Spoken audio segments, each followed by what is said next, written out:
just trying to block me. Everything was going against the sanction bodies, going against everything that people sit and tolerate. I wasn't tolerating it, so it's kind of like the black sheep, like, he's the bad one, get him out of here, we don't need him. I think this is disgusting. I think this is musty at the highest level. Oh, Shakur Stevenson. Terence Crawford has just broken his quiet, and he isn't holding back. The boxing veteran resorted to Instagram with a message that sent shockwaves throughout the sport, addressing the World Boxing Council in the most direct way conceivable. Crawford's words were sharp, calculated, and dripping with sarcasm as he wrote, "WC ain't no way y'all are still this mad. It's cool, bro. The ring belt was free. This wasn't just a random post from a retired fighter trying to stay relevant. It was Crawford stepping into a battle that had been brewing for months." She's so motherfucking better than any of the other sanctioned bodies, huh? Answer that question. What makes you better than the WBO, the IBF, or the WBA? Everybody accepted what I was giving them. But you, the WBC, think that you better than everybody, don't you? Defending his protege Shakur Stevenson against one of the most powerful organizations in boxing. The tension between fighters and sanctioning bodies has been building for years, but what's happening right now goes beyond the usual complaints about politics and corruption. This is about revenge, double standards, and a war that threatens to tear the sport apart from the inside.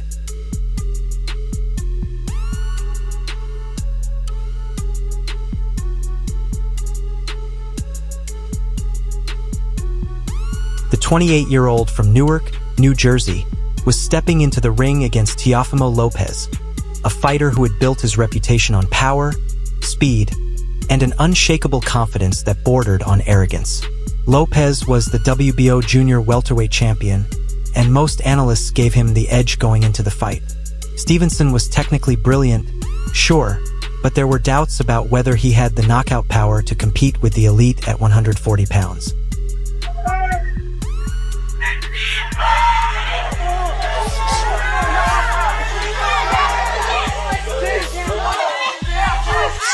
Shakur Stevenson had just won the WBO junior welterweight and ring titles in one of the most controversial fights in recent memory. He dominated nearly every round with a masterclass in boxing fundamentals, his jab snapping Lopez's head back, his footwork making him untouchable, and his ring IQ on full display as he outthought and outmaneuvered one of the division's most dangerous fighters. It was an amazing night. I put the work in. I stayed disciplined throughout my camp. I was in tremendous shape, and T.O., he's a hell of a fighter, but I was the better man tonight. On February 4th, 2026, the World Boxing Council dropped a bombshell that left fans, analysts, and Shakur himself completely stunned. Terence Crawford was right there in the ring with Shakur after the fight, celebrating alongside his protege as the crowd roared in approval.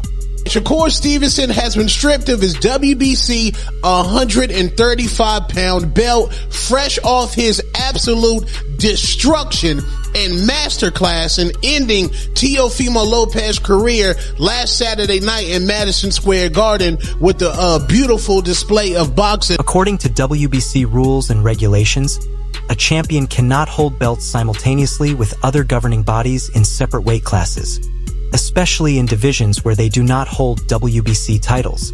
Since Shakur was now the WBO junior welterweight champion, the WBC argued that he could no longer keep the lightweight strap. On paper, this sounds logical, but most fighters in Shakur's position are.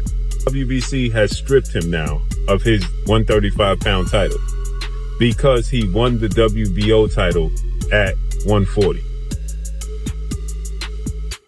Shakur Stevenson made it abundantly clear that he's a 135-pounder. He's going up in weight just for situational fights. The Newark fighter didn't even get a chance to celebrate properly before the rug was pulled out from under him. Shakur Stevenson is not the type of fighter to stay silent when he feels disrespected, and his response on social media was absolutely explosive. He took to X, formerly known as Twitter, and unleashed a series of posts that called out the WBC in the most direct terms possible. His central claim was simple but damning. The WBC wanted him to pay $100,000 in sanctioning fees for a fight that their belt wasn't even involved in. Think about that for a second. Shakur fought Teofimo Lopez for the ring and WBO titles. The WBC lightweight belt was not on the line. Lopez wasn't a WBC champion. The organization had nothing to do with the bout yet. According to Shakur, they were demanding a six-figure payment simply because he held their lightweight title while moving up to challenge for a different belt. In one of his most pointed tweets, Shakur wrote, "100K to some crooks who don't deserve it. Nah, Leilani, I'd rather give it to you, baby girl," referencing his daughter and making it clear where he thought that money should actually go. He didn't stop there. His next post cut even deeper. The WBC didn't even have fear to do with this fight, and it's eating them alive. That line is crucial because it reveals what Shakur really believes is happening here. In his mind, this isn't about rules or regulations. This is about the WBC being bitter that they weren't involved in one of the biggest fights of the year, and now they're punishing him for it. But the kicker came when Shakur pointed out something that made his entire argument even stronger. "And I just paid these dudes after my last fight," he wrote, explaining that he had already fulfilled his financial obligations to the WBC after his previous bout. So, the question he posed was entirely reasonable. What the hell am I giving y'all 100K right now for? And then came the accusation that would change the entire narrative of this story. Because y'all got beef with Bud, so come at me for it. With those words, Shakur connected his situation to something much bigger, a pattern of behavior from the WBC that had already cost the sport one of its greatest champions. His final message to the organization was defiant and unapologetic. "Take your belt. It doesn't make me." Translation: I don't need your validation. I'm still a champion with or without the WBC. In a rush to do nothing. Can't give this dude a week to make a decision on what he wants to do next. To understand why Shakur would accuse the WBC of having beef with Bud, you need to rewind just a few months earlier to one of the most controversial moments in recent boxing history. In September 2025, Terence Crawford pulled off what many considered impossible. He moved up to super middleweight and defeated the pound-for-pound king himself, Canelo Alvarez, becoming the undisputed champion at 168 pounds. This was a historic achievement that cemented Crawford's legacy as one of the greatest fighters of all time. He had conquered another weight class, dethroned the sport's biggest star, and proven once again that his skill level was simply on a different plane. The boxing world was still processing what they had just witnessed when December 22nd rolled around and the WBC made a stunning announcement. They were stripping Terence Crawford of his WBC super middleweight title. The accusation was clear. Crawford owed the organization $300,000 in sanctioning fees and had refused to pay. What happened next became the stuff of boxing legend. Him $300,000 plus another 100K something for sanction fees, right? Then he gonna tell me I ain't even apologize? Like, who the fuck you think I am? Boy, you better slap your fucking... WBC President Mauricio Suleman attempted to defend the organization by releasing a video response that went viral within hours. Crawford's words were as blunt as they could be. "Boy, you better slap your fucking self.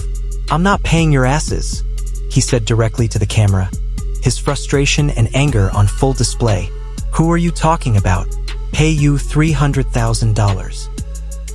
He did not comply with the rules. Then he moves up to super middle and makes the fight of the century, beats Canelo, makes $50 million or around that. The WBC absolutely is not going to charge 3% of such an amount. We made a very clear 0.6%, which is $300,000. According to Suleman, Crawford earned around $50 million for the Canelo fight, and the standard WBC sanctioning fee would have been 3% of that purse. However, Suleman claimed the WBC was generous, reducing the fee all the way down to just 0.6%, which amounted to $300,000.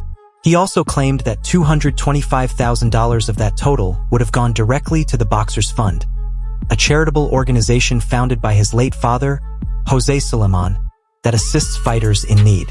With $225,000 going to the Jose Suleman Boxers Fund, which is to help former fighters in need. And it is just regrettable. Not even a thank you or I'm sorry, taking a different route. No response. I wish him the best. According to Suleman, Crawford earned around $50 million for the Canelo fight, and the standard WBC sanctioning fee would have been 3% of that purse. However, Suleman claimed the WBC was generous, reducing the fee all the way down to just 0.6%, which amounted to $300,000. He also claimed that $225,000 of that total would have gone directly to the Boxers Fund, a charitable organization founded by his late father, Jose Suleman, that assists fighters in need. Hell, for 30 years, would you retire? All right then. So there go your answer. So that's why I retired. I gave my all to boxing, but I'm not going to give my health to boxing. If I was to come back, well, who would I fight? I'm asking you. Just say it's a good question. All right, so there you go. There you go. I have nobody to fight. I have nothing to accomplish. So now I'm just coming back for the sport and just money. The WBO, IBF, and WBA had all accepted Crawford's payments. So why was the WBC the only organization demanding more? Why did they believe they were entitled to a higher fee than everyone else? Crawford's question remained unanswered, and his response was the most dramatic exit boxing has seen in years. You put Lamont Roach at number 2. Shakur says, okay, I'm willing to fight Lamont Roach. And you strip him? This is why these sanctioned bodies are a joke. Look how long Gervonta Tank Davis held the WBA title. It's a joke. It was a legacy that would have been impossible to tarnish. But the WBC had tried anyway. Social media exploded as fans and analysts started connecting the dots between what happened to Crawford and what was now happening to Shakur Stevenson. The pattern was impossible to ignore. Both fighters were close friends and training partners. Both had been stripped of their WBC titles within months of each other. Both situations involved sanctioning fee disputes. Both fighters had been outspoken critics of the WBC and its practices. The conspiracy theory began to spread like wildfire. Was the WBC deliberately targeting fighters who dared to speak out against them? Was this retaliation disguised as rule enforcement? Shakur's accusation that the WBC had beef with Bud and was now coming at him because of it suddenly gained a lot more credibility. The timing was too perfect and the circumstances too similar. If you believe in coincidences, this was one hell of a coincidence. But if you believe that powerful organizations sometimes use their authority to punish those who challenge them, then what was happening to Shakur looked a lot like payback. The boxing community was divided, but one thing was certain. The WBC's credibility was taking a serious hit. The WBC, and you got the fucking green belt, which don't mean fucking shit. Fucking real belt is the ring belt, which is free, motherfucker. Who you talking about? You want me to pay you more than the other sanctioned bodies because you feel like you better than them. How in the world all the sanctioned bodies agree to the same amount, but you sit your motherfucking ass up there and say that I need to apologize? Terence Crawford, who was retired but clearly invested in the sport and his protege's career, had been watching all of this unfold from the sidelines. For weeks, he remained silent, allowing Shakur to fight his own battle. But there comes a point when silence becomes complicity, and Crawford reached that point when he saw the WBC. Is there going to be a Zufa belt where, like, the winner of the Zufa belt has a springboard into like Riyadh season and a championship fight, a Ring Magazine fight? You and I have never talked about this, but the answer is yes. That's right, of exactly course. What will happen? Of course, yeah. Right. There will be a Zufa belt, and then there will be a ring belt. And yes, I will not recognize any of the other sanctioning bodies. The Ring Magazine Championship, one of the most renowned titles in boxing, does not price fighters $1. You acquire it via merit, not by paying fees to a governing body. Crawford was basically saying, you can keep your expensive belts. The ones that really matter do not cost anything. But the message to Shakur was equally vital as the message to the WBC. Crawford's public statement demonstrated unity and support. He was telling his protege, I see what they're doing to you, and I've got your back. Crawford didn't just make one post and then move on. He retweeted all of Shakur's posts, magnifying his protege's voice and ensuring that the whole boxing world knew what was going on. The subtext was absolutely apparent. The WBC was still angry with Crawford's refusal to pay them, and they were taking it out on everybody affiliated with him. Here's the most telling section of the entire story. WBC President Mauricio Suleman, who had been so vociferous in defending the organization during the Crawford controversy, was utterly mute in reaction to both boxers. There is no statement, clarification, or defense, only radio silence.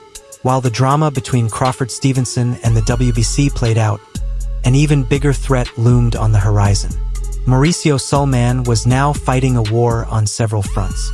One of those fronts involved Dana White, the most prominent promoter in combat sports.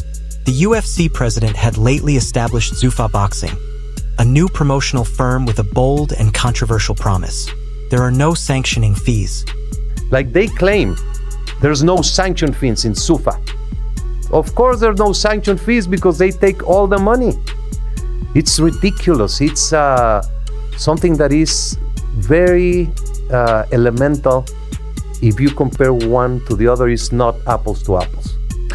White stated in many interviews that if Zufa Boxing took over the sport, he would completely dismantle the sanctioning organizations. His argument was simple yet compelling. These organizations do not offer value to the sport. They simply steal money from combatants. White's outspoken attack on the WBC and other sanctioning bodies struck a chord with many fans who were fed up with fighters losing a portion of their salaries to organizations that appeared more concerned in collecting fees than safeguarding the athletes. Suleman appeared on the Ariel Helwani show to defend the WBC and respond to White's charges, but his arguments came out as defensive and out of touch. Because they said I could not go into the ring. So I said, okay, just have 2 or 3 security guards to throw me out of the ring. Because I'm going into the ring, it's the WBC belt, and I'm gonna have to go in and present and do my job. If you don't want me in, just have people take me out. Interview 16. Of course, there are no sanctioning fees because they take all the money, Suleman said, referring to Zufa Boxing's business model. It's ridiculous. It's something that is very elemental. If you compare one to the other, it's not apples to apples. But the damage had already been done. White had exposed a fundamental truth that the boxing world already knew.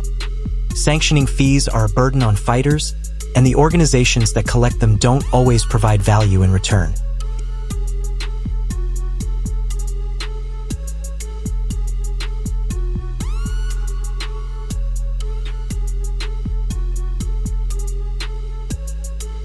The president of a major sanctioning body being denied access to a fight involving his own organization's title is unprecedented and humiliating.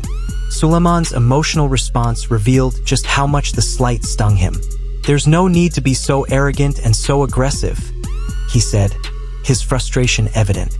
It's a completely different world, boxing and the UFC. Here, the focus is on the boxers, the fighters who came before, during, and after their years of triumph are the sole reason we exist. The opposite side is not. It is them. It's the money. The irony of Suleman's statement was not lost on anyone paying attention. While he claimed the WBC exists solely for the benefit of fighters, he was simultaneously stripping champions like Crawford and Stevenson for refusing to pay sanctioning fees. While he talked about putting fighters first, his organization was demanding hundreds of thousands of dollars from athletes who had just risked their health and careers in the ring. The hypocrisy was glaring, and it only strengthened Dana White's argument that the sanctioning bodies needed to be eliminated. So where does all of this leave us? Shakur Stevenson did everything a fighter is supposed to do. He fought the best competition available. He defended his title against top contenders. He challenged himself by moving up in weight to face a dangerous champion. And his reward for all of that was getting stripped of his WBC lightweight title just days after the biggest victory of his career. The double standard is impossible to ignore. The WBC's message to fighters is clear. Pay us or lose your belt. It doesn't matter how talented you are. It doesn't matter how many times you've risked your life in the ring. If you don't comply with their financial demands, they will take away what you've earned. Because they said I could not go into the ring. So I said, okay, just have 2 or 3 security guards to throw me out of the ring. Because I'm going into the ring, it's the WBC belt, and I'm gonna have to go in and present and do my job. If you don't want me in, just have people take me out. Crawford and Shakur Stevenson are now standing together against a system that has controlled boxing for decades. And they're not alone. Dana White is lurking in the background, building Zufa boxing into a legitimate alternative and promising fighters a future without sanctioning fees. The question that remains is whether this is really about rules and regulations or whether it's personal. Did the WBC strip Shakur because he violated their bylaws or because they were angry about losing control of the Crawford-Lopez narrative? Are they enforcing policies consistently or are they targeting fighters who speak out against them? The evidence suggests the latter, and the boxing world is starting to take notice. In a sport where fighters risk everything, their health, their future, and their lives, the real fight might not be happening in the ring. It might be happening in boardrooms and on social media between athletes who want to be treated fairly and organizations that want to maintain their power. With Crawford retired and Stevenson stripped of his title, the WBC just made 2 powerful enemies. And as Dana White continues building his boxing empire, the sanctioning bodies might soon discover that their days of unchecked authority are coming to an end. The war has just begun, and the future of boxing hangs in the balance. Let us know your thoughts in comments below. Alright guys, for the best updates on boxing news, moments, events, and actions, subscribe to Box Edge and turn on notifications to never miss out on quality content. And check out our other videos. Until next time, peace.